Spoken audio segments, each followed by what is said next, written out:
de forças eletromagnéticas, em cuja tessitura circulam as irradiações que lhes são peculiares, e desse modo, estende a própria influência que a feição do campo proposto por Einstein, diminui com a distância do fulcro consciencial emissor, tornando-se cada vez menor, mas a espraiar-se pelo universo infindo.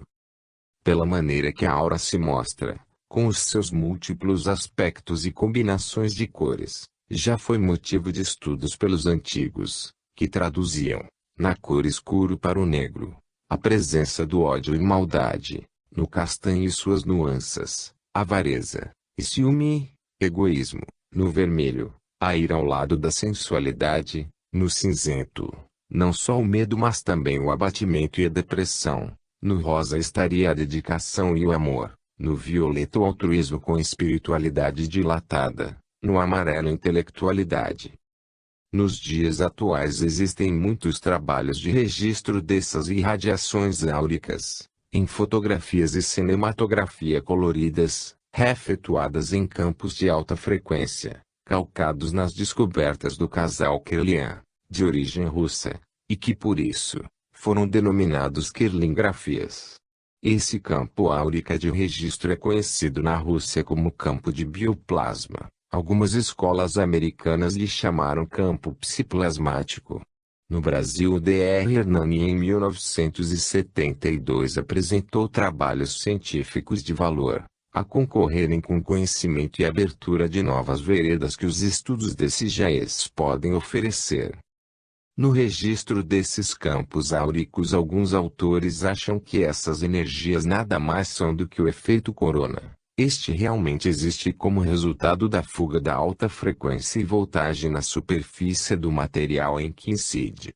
Porém, as pesquisas notificaram que o efeito corona não apresenta as imensas variações do campo áurico quanto ao seu aspecto, cor e amplitude. Ainda mais, observaram com certo critério e razão as mudanças do campo áurico com relação aos diversos estados normais e patológicos e nas condições emocionais de sensibilidade, percepção e doação magnética, passes. Diante de tais anotações, os pesquisadores não mais duvidaram da existência dessas irradiações com suas constantes mutações. A aura é um campo biológico bem estruturado, não apresentando um sistema desordenado de emissões e recepções.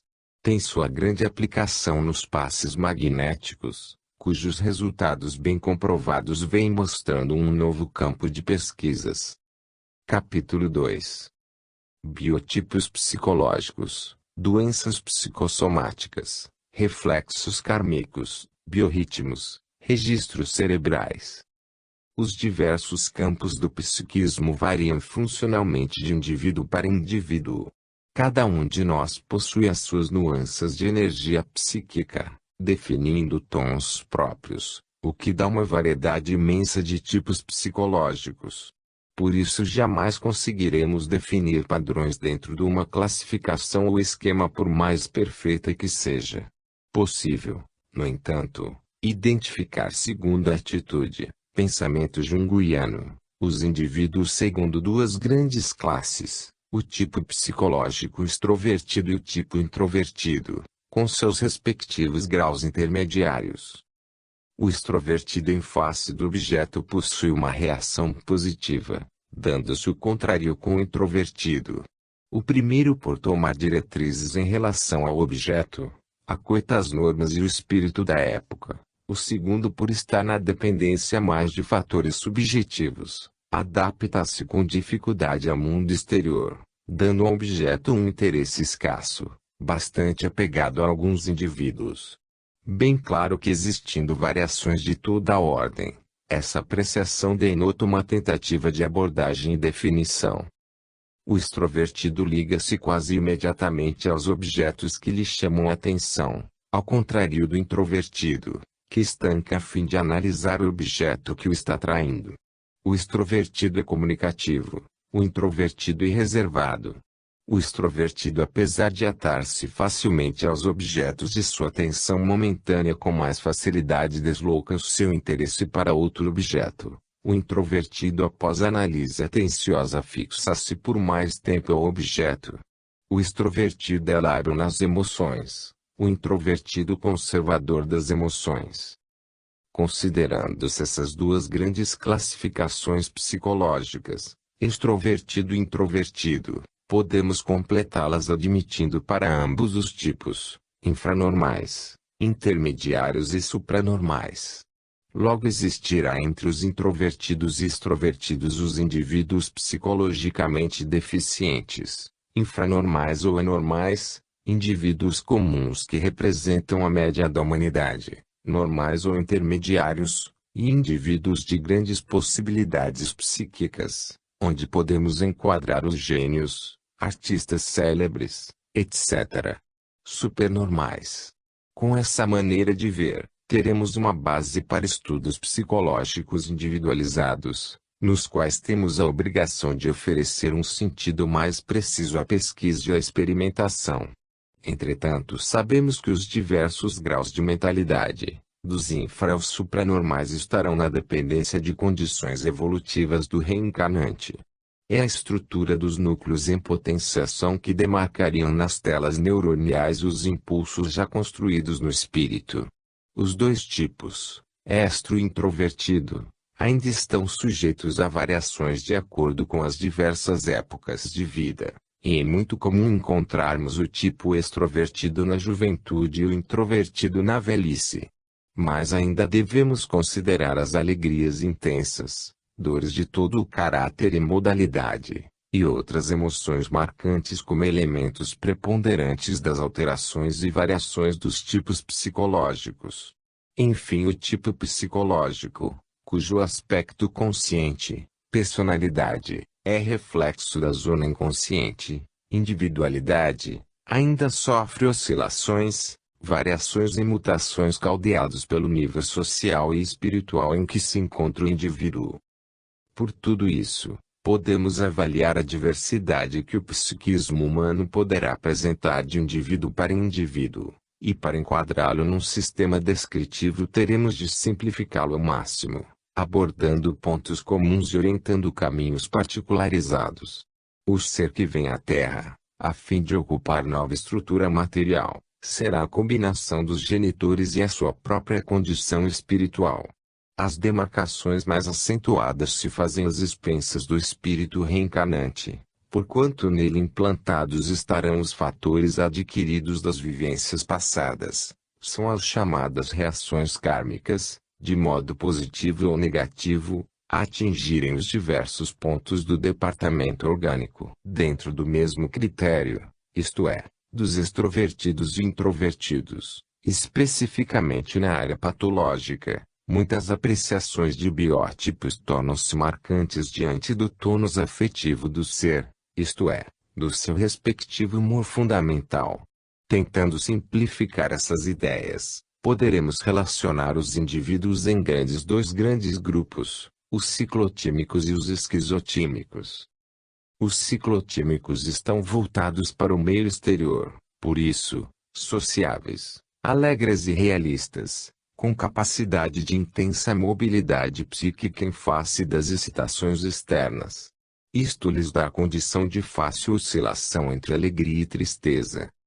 Os esquizotímicos possuem pobre e reservada expressão de sensibilidade, por isso estão sempre distantes, pouco sociáveis, de humor frio, condicionando um natural retraimento a ponto de refletir em um reduzido e inadequado intercâmbio psíquico. As mudanças de humor, em tonalidade variada, são observadas nas doenças mentais, em diversas angulações, permitindo muitos registros, onde salientamos humor melancólico, com bloqueios depressivos diversos, humor maníaco, com euforia doentia e às vezes dispersão de ideias pela velocidade de pensamentos, humor esquizofrênico, onde impera a apatia, com indiferença afetiva a refletir sem desinteresse total, impulsionando o indivíduo para um mundo interno, geralmente intenso e enigmático, verdadeira posição autista. Na posição de autista, o indivíduo projeta-se a um total retraimento com difíceis e às vezes impossíveis condições de comunicabilidade. Alguns seres já chegam à condição reencarnatória em franco autismo e recusa a vida. A psicopatologia tem apreciado várias interpretações que não atendem aos porquês. O mundo espiritual aqui e ali tem informado que a condição autista desde o nascimento seria o resultado da revolta do espírito diante a imposição reencarnatória. Bem claro que, além disso, estarão presentes reações como respostas de uma vida pretérita distoante. Apesar das compreensíveis variações que os biótipos oferecem, tudo isso fala em favor, não propriamente de imposições determinísticas, mas em prováveis fatores que a organização espiritual consegue imprimir durante o processo renovatório da reencarnação, morfogênese. O indivíduo carrega no próprio espírito não só as suas deficiências, mas também o positivo que o passado demarcou.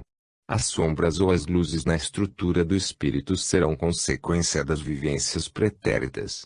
Diante de tais fatos, os biótipos psicológicos possuem certos fatores que poderíamos denominar impositivos, no sentido de que facilmente serão tendentes aos grupos de deficiências ou mesmo doenças.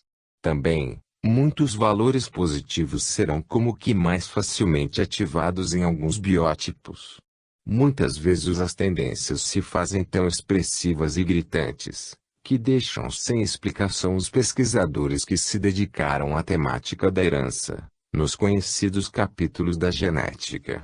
Torna-se impossível explicar certas explosões de genialidade, em determinada pessoa através da herança familiar, porquanto notifica-se a essência em várias gerações pretéritas, da referida tendência.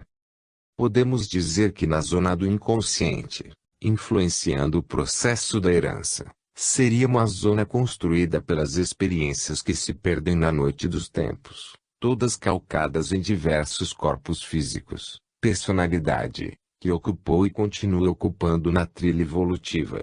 O espírito necessita de imensas experiências como lastros de aptidões, a fim de que numa determinada etapa reencarnatória possa oferecer tais condições de criatividade, como elaboração alicerçada no acúmulo de qualidades. Aconteceria como que um real ajustamento de proposições que no cadinho das específicas reações psicológicas, em determinada época jorrasse, em torrente por necessidade de equilíbrio psíquico.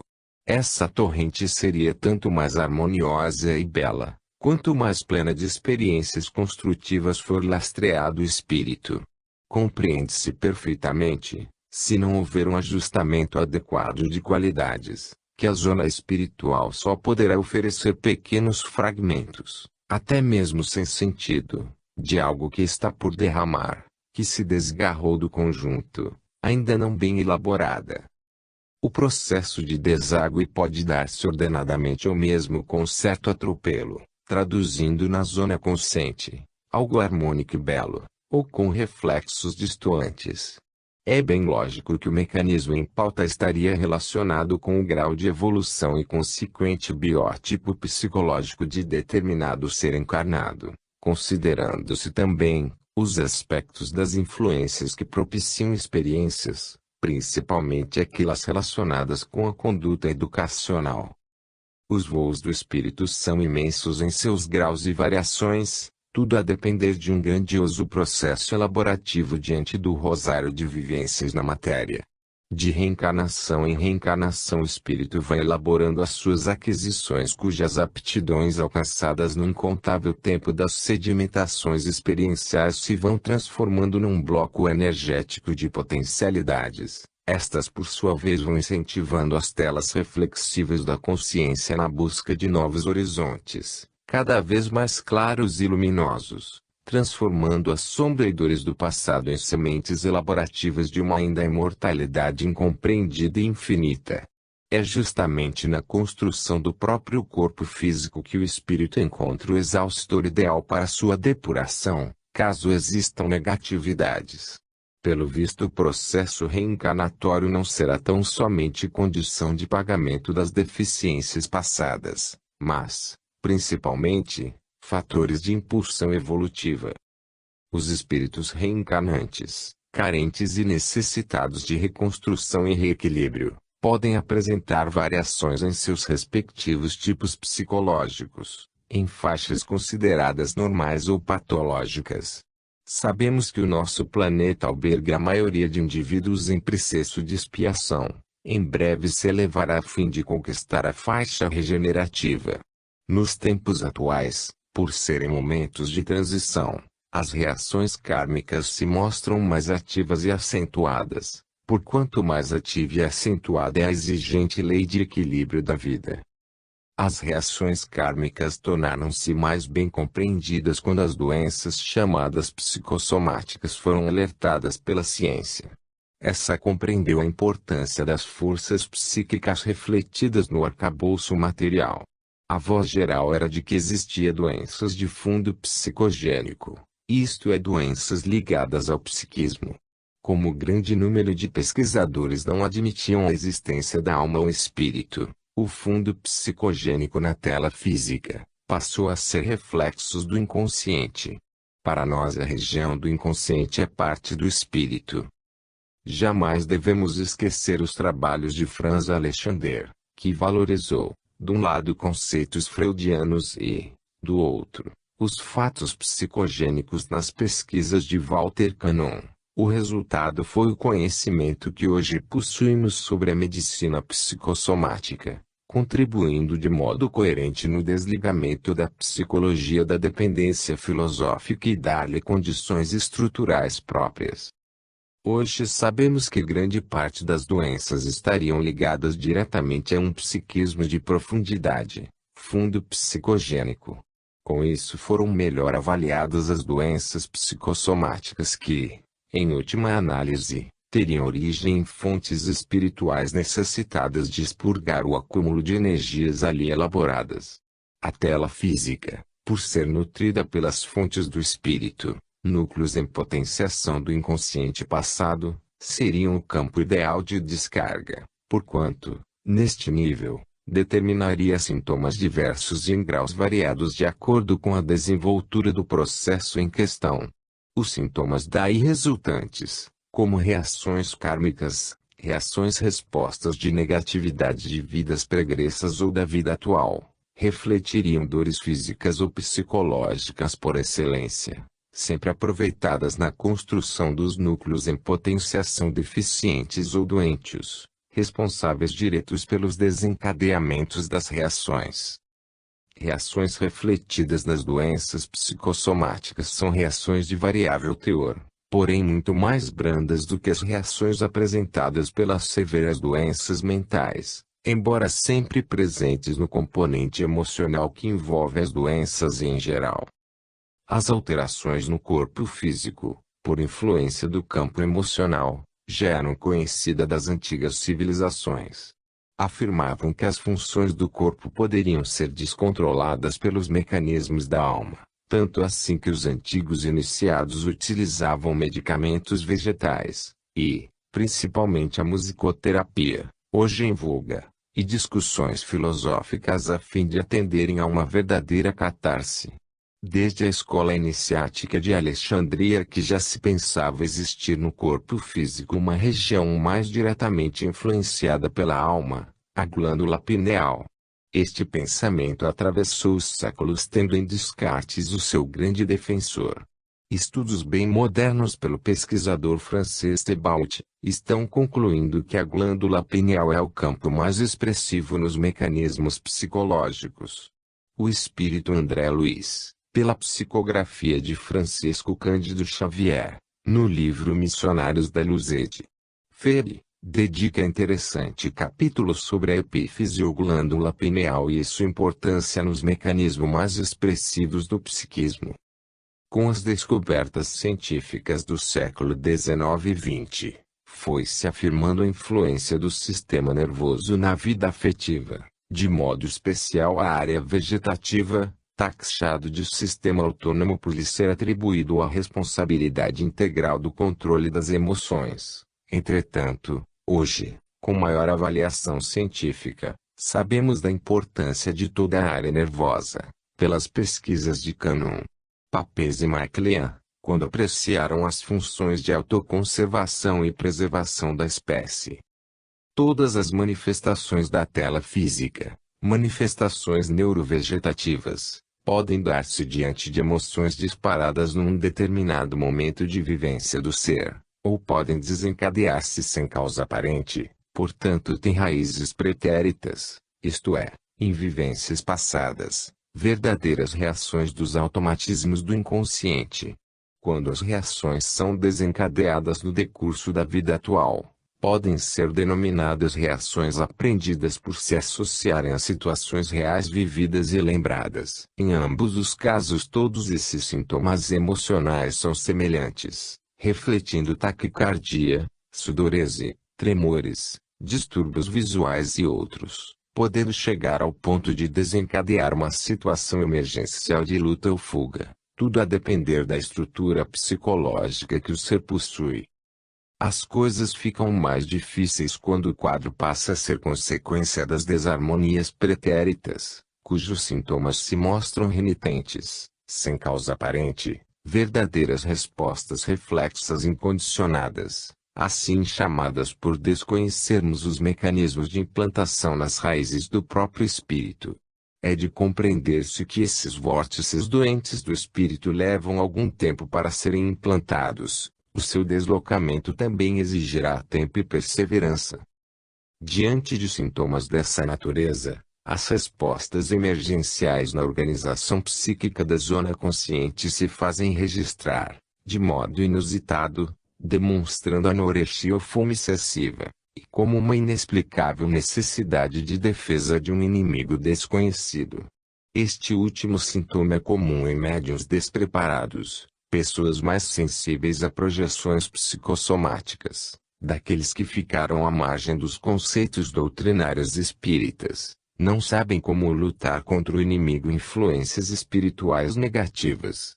Fatos dessa natureza, sem o devido respaldo espírita, estudo, compreensão do processo mediúnico, boa conduta moral, podem desencadear processos obsessivos que, em fase avançada, se mostram como autênticas psicoses.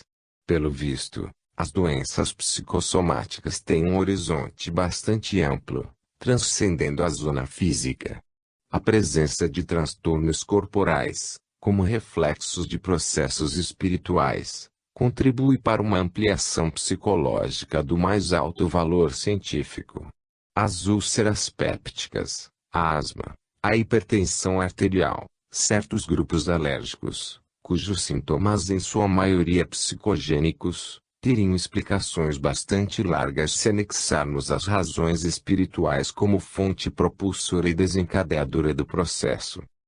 F. Dubar e F. Alexander, reconhecidos mestres da psiquiatria, sugeriram que o cortejo de sintomas psicossomáticos estariam relacionados a tipos psicológicos bem caracterizados, isto é, indivíduos predispostos à hipertensão arterial, angina, asma, etc.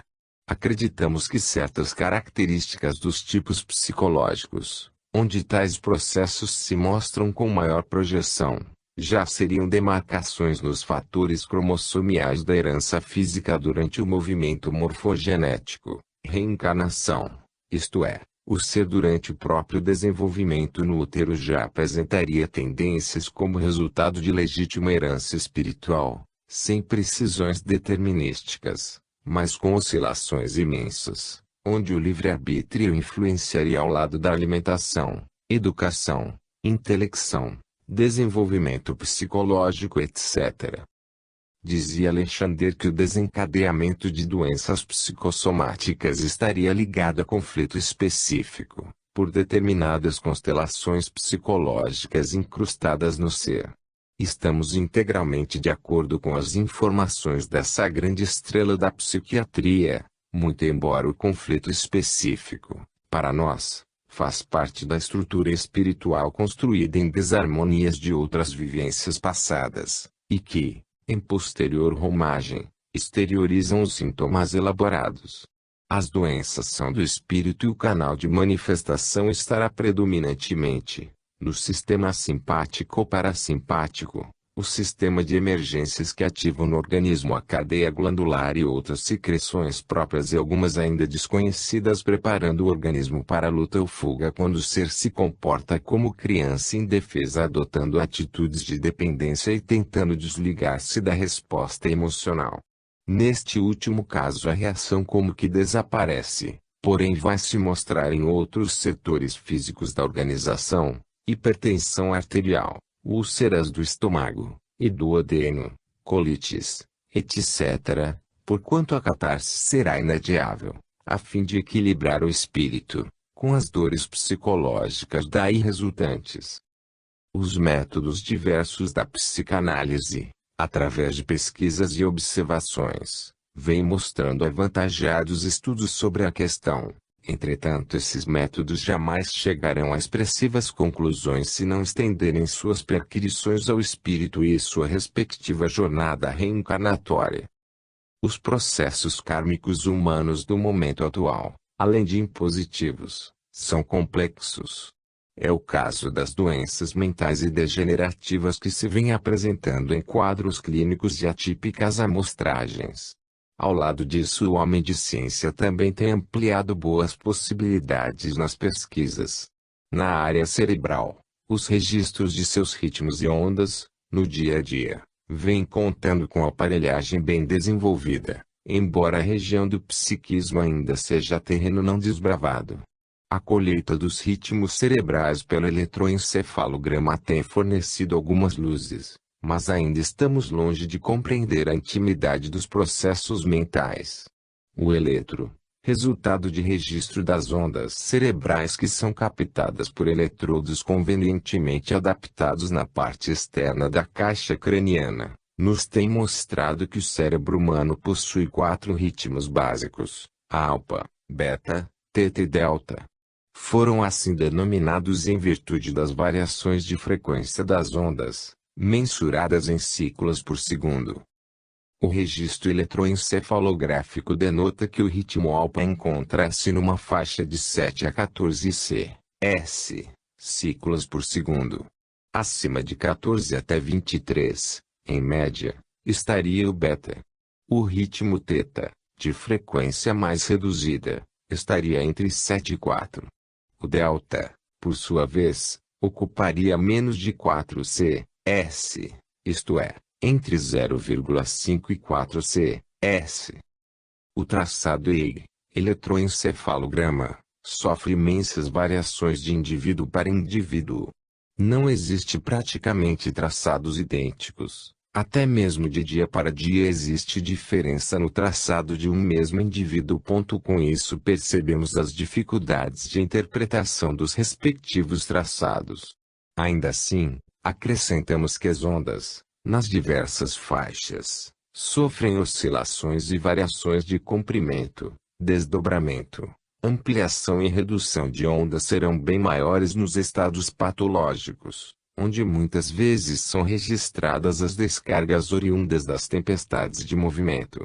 Os registros dos traçados do EEG não representam em sua totalidade o que se passa integralmente na zona cerebral. Realmente existe um registro, acompanhando até fatos e imprecisões, que tornam a interpretação além de difícil, muitas vezes pobres de dados.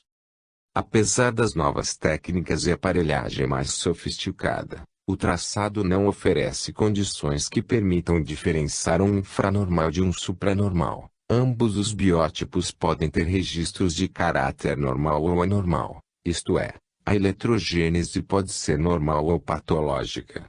Daí estarmos sempre atentos ao paciente, quanto às suas queixas e sintomas, valendo-nos do EEG como dado auxiliar valoroso. Retratando o traçado eletroencefalográfico, as ondas alfa representariam o ideal ritmo psíquico humano. Poderíamos dizer que seria o ritmo dos harmonizados e equilibrados, praticamente os que alcançaram a paz no nosso tumultuado momento de vida planetária. O homem aflito dos nossos dias jamais alcançará o ritmo alfa, a não ser que se prepare nas realizações construtivas, em pensamentos equilibrados, em boa conduta moral, nas meditações bem dirigidas na vigília. Durante o sono, fase em que nos encontramos desligados da consciência ativada pelo nosso sistema competitivo de vida, o ritmo alfa estará sempre presente. É claro que muitos indivíduos apresentam o ritmo alfa em oscilações constantes com o ritmo beta. Em linguagem metafísica é comum dizer-se que o homem só atingirá a felicidade se entrar e sustentar o ritmo psíquico alfa. É o ritmo dos ajustados, dos cumpridores do dever, daqueles que auxiliam por amor, dos não egoístas, dos que fazem do bem a trilha de todo momento, dos simples que entenderam as razões da vida e, por isso vão conquistando a posição com naturalidade sem imposições. A frequência desse ritmo, como já referimos, oscila entre 7 e 14 cs. É o ritmo da ausência de tensões, ritmo de concentração e de prece. É o ritmo observado no médium educado, no médium que está sempre se reciclando pela presença de espíritos superiores. É bem verdade também que existem métodos e processos meditativos que possibilitam a abertura desses novos horizontes. Entretanto, conservá-lo é obra de apurado trabalho e boa vontade. O homem de nossos dias, assoberbados de propostas, cercado de problemas vários, cultivando aflições e frustrações de toda a ordem e sem um roteiro de equilíbrio espiritual, estará no impetuoso ritmo beta, de ondas acima de 14 cs, podendo atingir por volta de 60 cs. Nos casos de profunda agitação, susto ou pânico. A onda beta é onda psíquica que traz ânsias, anseios e ansiedades de todos os matizes. É onda dos que estão com o pensamento em ebulição, arquitetando conquistas imediatistas que visam unicamente o próprio interesse, confundido com bem-estar. É ritmo que reflete os intelectualmente excitados, que apesar da cultura, vivem aguardando as benesses do conhecimento que não alcançam pela indisciplina e pelos desordenados movimentos de pensamentos. É o ritmo do chamado homem moderno que busca a qualquer preço que a sua cultura social exija a qualquer preço para ser um vitorioso.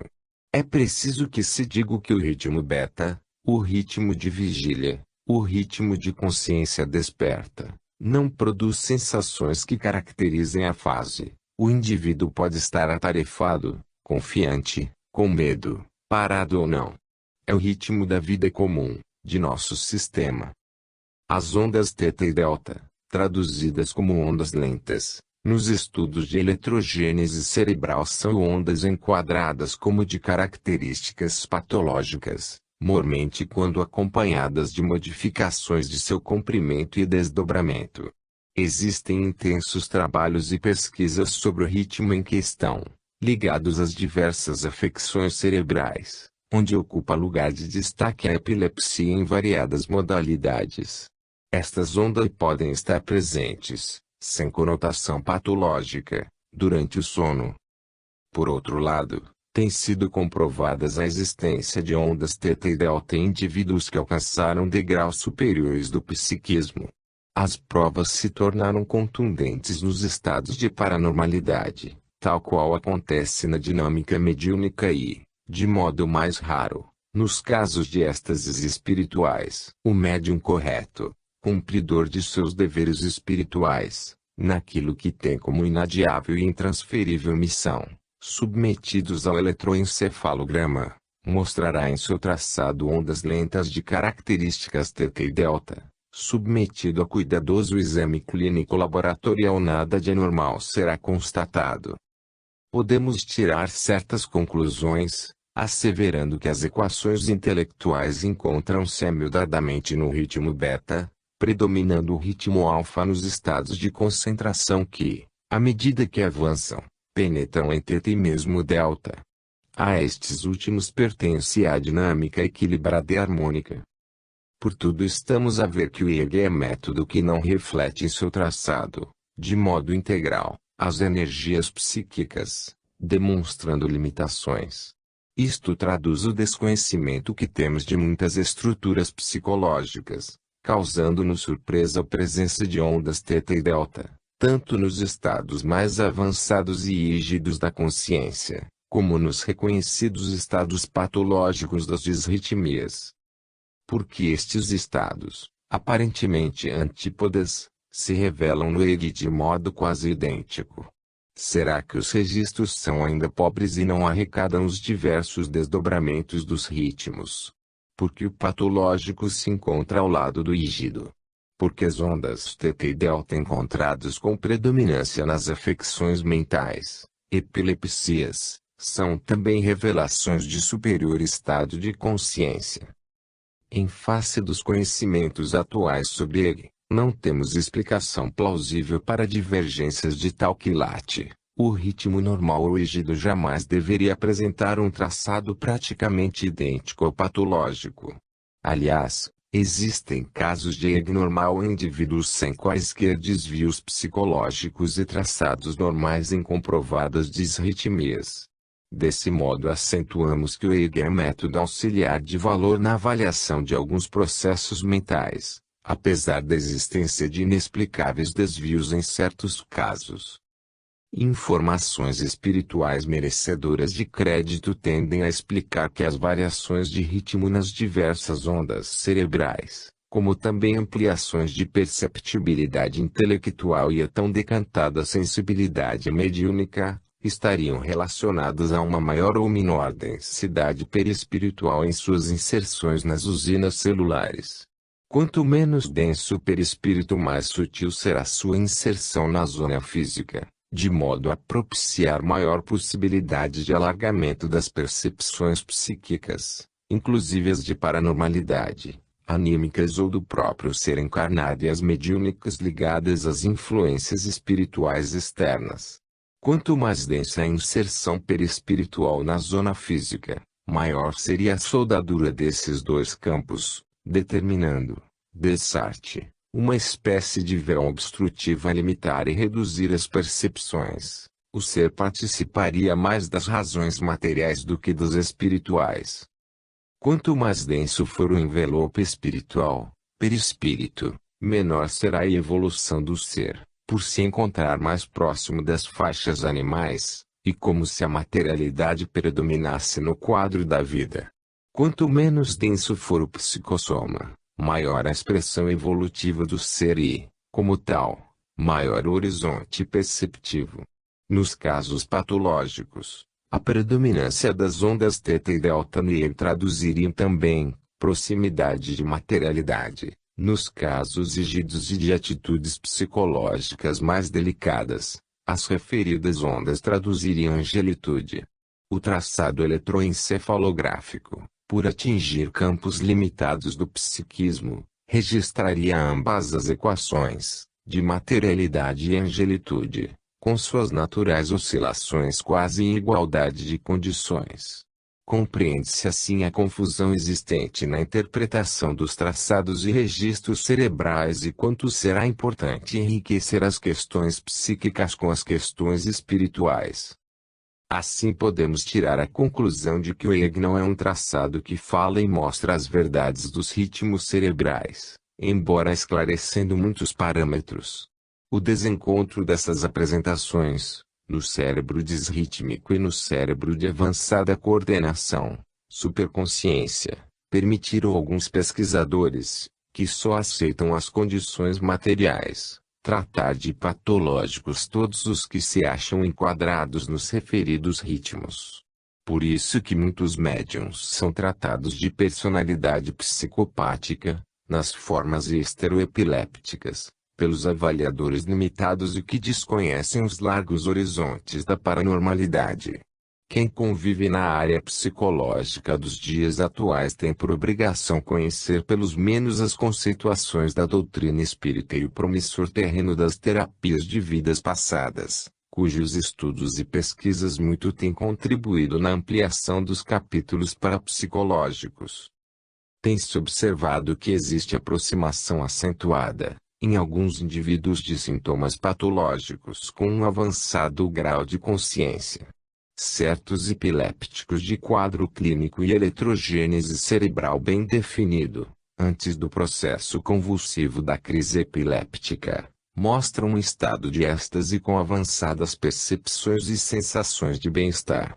Nesta fase do êxtase são criativos, possuem percepção extrasensorial bastante conclusiva, embora depois da crise, que logo se segue, tornam-se esquecidos e conquidementados, horas após, com o restabelecimento dos efeitos da crise convulsiva. Refere-se ao período de êxtase que antecede a crise, aura epiléptica, lembrando os acontecimentos, as percepções, criações, chegando a fazer boas e notáveis composições. Foi o caso de Dostoiévski, uma das grandes expressões da literatura mundial. Entretanto, a aura epiléptica pode aparecer com componentes distoantes, com um quadro multicolorido assustador e negativo. Não seria a fase da aura epiléptica algo semelhante ao estado de paranormalidade, da faixa mediúnica, cujas percepções negativas ou positivas estariam relacionadas ao arcabouço psicológico do ser? De tudo isso, poderíamos tirar ilações de que o IEG é método do mais alto interesse, a fim de traduzirmos as ondas cerebrais, somente que no momento, estamos ainda longe de termos alcançado suas integrais finalidades. As pesquisas encontram-se ainda no início, teremos muito a pesquisar e analisar, estudar e verificar.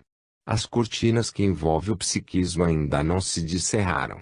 Dia virá em que, além desses ritmos ondas já conhecidos como emissões da massa cerebral e seus respectivos desdobramentos, teremos conhecimento de outros registros da zona perispiritual, a mais periférica dos campos energéticos da psique, mostrando-nos o seu retrato estrutural dinâmico. Também a psicologia tem contribuído com intenso programa de trabalho, através de inúmeros e variados testes, embora com discussões que ora enaltecem os métodos, ora os destituem de qualquer valor avaliativo. É claro que ainda estamos nos albores das ciências psíquicas e qualquer método deve ser bem aquilatado. Número expressivo de laboradores da área psicológica tem colhido os bons resultados com os testes de eficiência e testes de personalidade. Estes últimos têm sido melhor acolhidos em suas posições de testes objetivos e testes projetivos. Nos testes projetivos salientamos o de Rorschach, mancha de tinta, o de frustração, o de Rosenzweig, e, talvez, o mais interessante de todos, o teste de associação de palavras de Jung. Todos esses recursos técnicos, no dia a dia das pesquisas e observações, têm apresentado muitos saldos positivos de modo a permitir cada vez mais a abertura de novas portas de penetração no inconsciente ou zona espiritual. O setor que mais luzes tem trazido para o conhecimento do psiquismo de profundidade é o da fenomenologia mediúnica, extenso campo de proposições e finalidades, onde a doutrina espírita tem muito a oferecer. Capítulo 3. Doenças mentais, neuroses, personalidades psicopáticas e psicoses. Obsessões espirituais.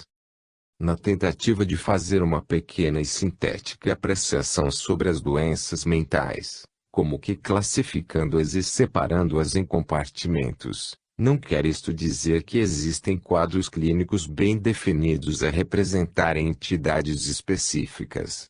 As distonias mentais não se mostram em seções estanques, em quadros bem separados, mas, sim, em posições imprecisas de indemarcáveis fronteiras pela interpenetração sintomática.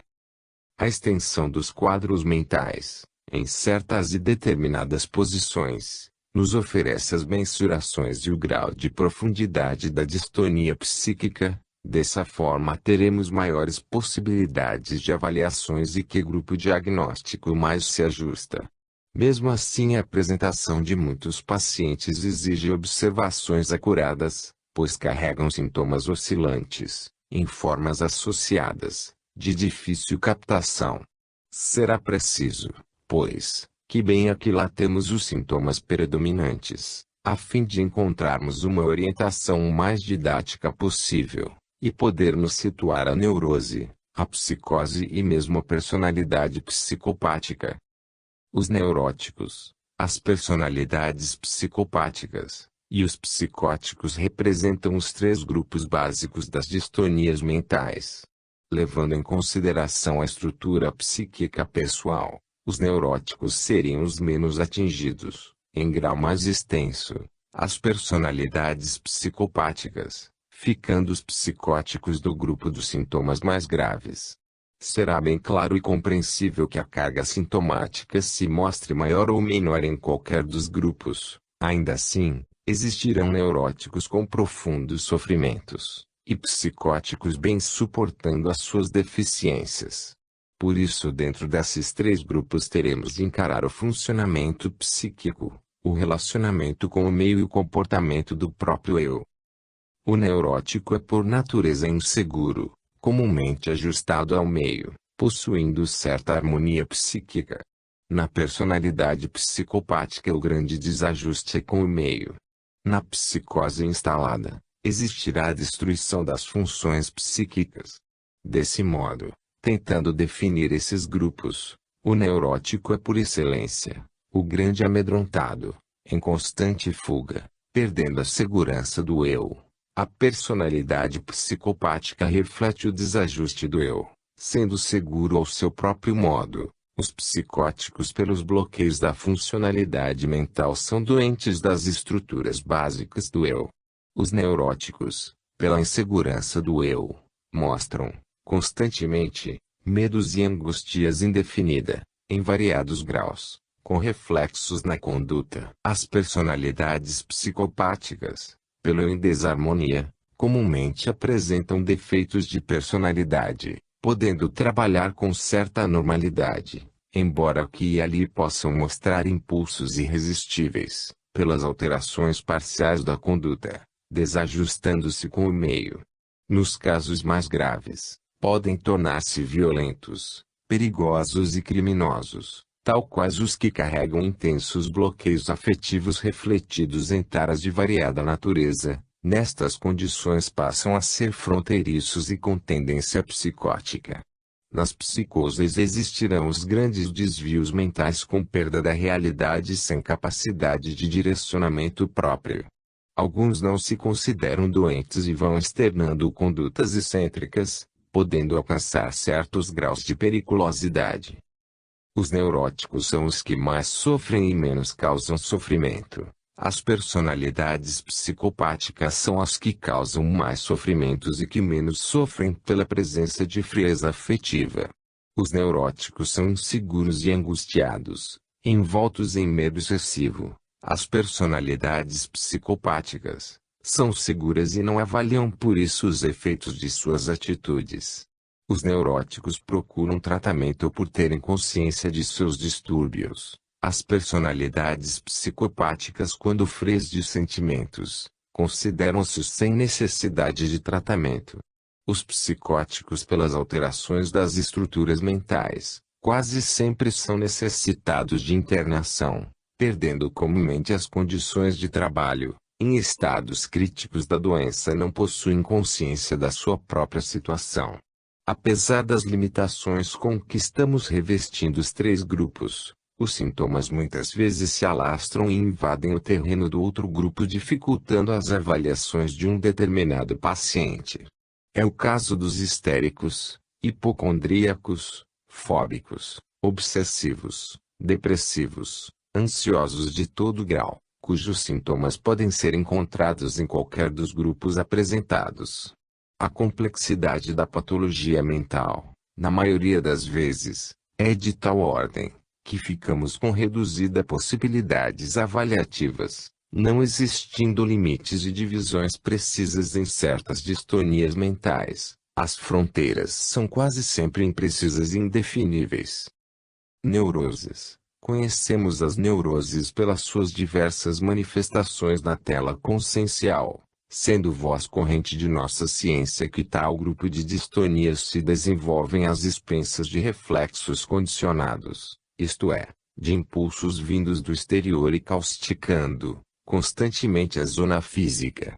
Realmente os estudos de Pavlov sobre as neuroses experimentais são respeitáveis e revestidos de veracidade. As suas bases se mostram na teoria reflexológica de Sekchinov-Pavlovensky. Entretanto, lembremos que a psique humana não se limita à zona física. Aliás, esta é a zona mais pobre de recursos psicológicos. O processo neurótico está sempre mais profundo, transcendendo a zona física, atingindo outras regiões que fazem parte da totalidade psíquica. Anotemos que a escola pavloviana distinguiu os reflexos em condicionados, incondicionados ou inatos. Os primeiros se iriam adquirindo e com o tempo, transformariam-se em incondicionados, apesar dos seus constantes e naturais apagamentos. Os demais, os inatos, estariam presentes desde o nascimento. O próprio Pavlov salientava a importância dos reflexos inatos no amparo às formações dos reflexos adquiridos. Essa assertiva pavloviana, a nosso ver, representa uma assertiva científica da existência de campos atuantes além da zona física, embora assim não pensasse o grande mestre. Os reflexos inatos, na organização psíquica, existem desde o nascimento do indivíduo. Aquisições pretéritas, em virtude de transferência energética da carga espiritual durante a construção de seu próprio casulo material, campo organizador da forma. As ligações espírito-matéria são imensas e não podem ser esquecidas, pela simples razão de nosso intelecto só atinar com mensurações no exclusivo campo material. Sabemos que o córtex cerebral controla não só as funções orgânicas, mas também o relacionamento e adaptação ao meio exterior, tudo, em virtude de precisas orientações dos campos espirituais.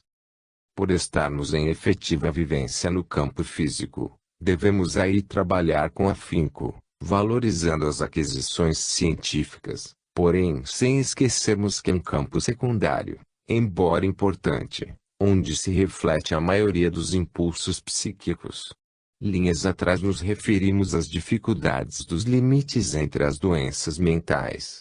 Nos casos das doenças psicossomáticas, e das neuroses, os limites praticamente não existem.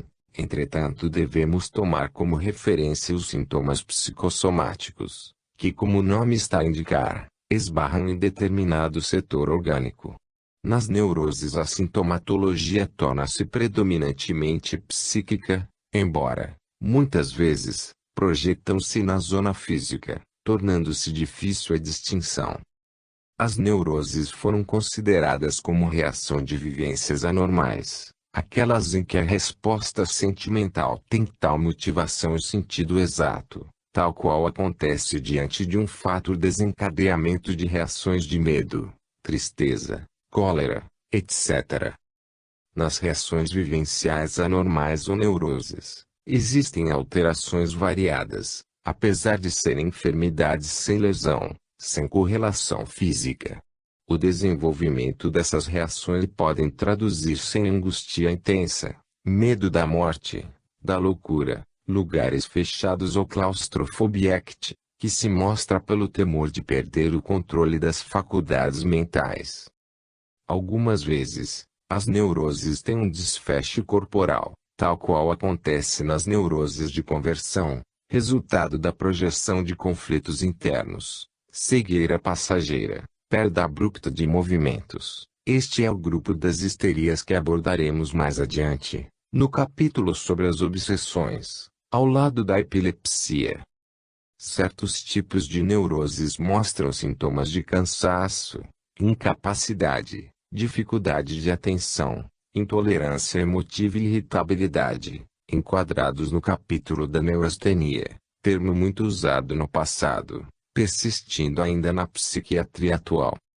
Existem certos tipos de neuroses que se sucedem após traumatismos físicos, revelando dores musculares, alterações sensoriais, tiques e maneirismos diversos. Há um grupo de neuroses que se reveste de cansaço intenso, desfalecimento e falta de iniciativa. São conhecidas como neuroses depressivas. Muito mais intensos são os sintomas ligados às neuroses fóbicas, obsessivas e compulsivas. A neurose fóbica é caracterizada por desarrazoado medo diante de certas situações, com constante deflagração sintomatológica na zona física. As neuroses obsessivas instalam-se sob intenso e tormentoso pensamento que não abandona o indivíduo. A neurose compulsiva revela a existência de impulsos desmedidos para fazer algo absurdo. Nestes grupos encontram-se a miúde, reflexos de influências espirituais negativas, bem traduzidos como obsessões espirituais.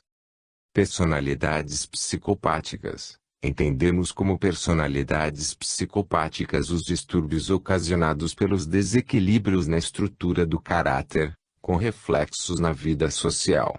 Distúrbios que oscilarão entre a passividade e a agressividade, em seus graus máximos, tornando difícil em alguns casos, estabelecer a linha demarcatória do normal e do patológico. Aliás, na posição evolutiva em que nos encontramos, podemos dizer que de uma forma ou de outra, não existem personalidades completamente normais, devidos às constantes oscilações na nossa estrutura psicológica diante dos fatores ambientais e do colorido educacional. Na quase totalidade dos casos, o portador de personalidade psicopática não se considera um anormal. Acha que a dificuldade que apresenta tem origem no ambiente ou no meio daqueles com quem mais de perto convivem.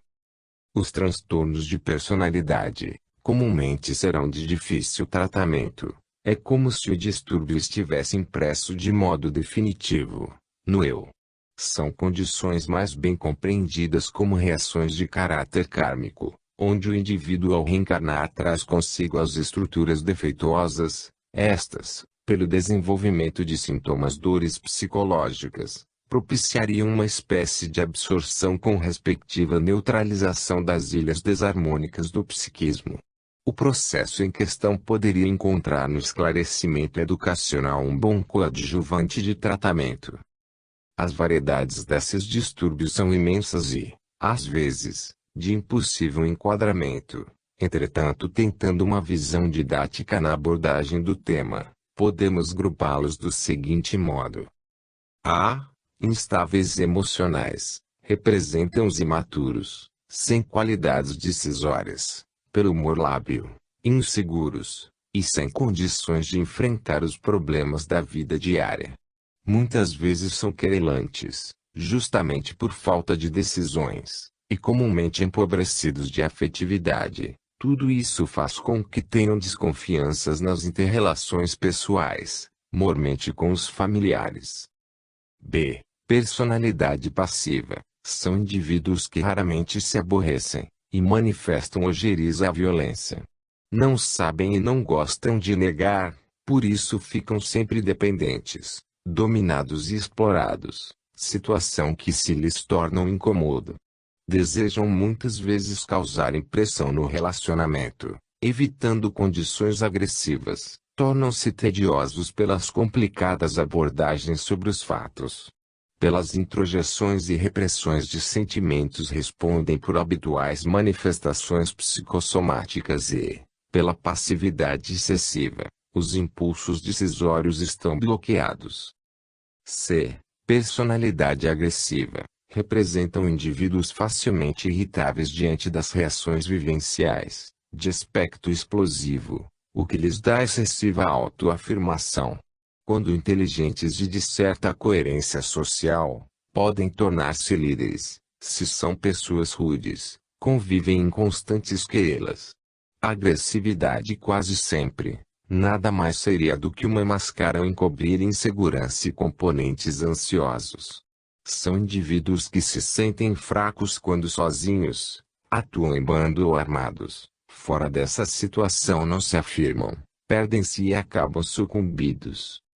D. Personalidade compulsiva. São indivíduos meticulosos e excessivamente arrumados. Ficam a todo momento verificando se seus pertences estão fora do lugar escolhido. Geralmente são intensamente dedicados ao trabalho, a ponto de desrespeitarem os sentimentos alheios. Em graus extremos perdem-se em coisas sem importância, envolvendo-se em inexistentes dificuldades, refletindo um constante estado de angústia existencial. E, personalidade antissocial. São indivíduos que se encontram em constantes conflitos com a sociedade, não obedecendo às regras da vida, são irresponsáveis e não se fixam na vida familiar. São inconsequentes por excelência. O código que conhecem está diretamente relacionado aos impulsos distoantes que consigo carregam. Por isso são mentirosos e destituídos de tolerância para com os demais. Habitualmente descamam para a delinquência e o crime.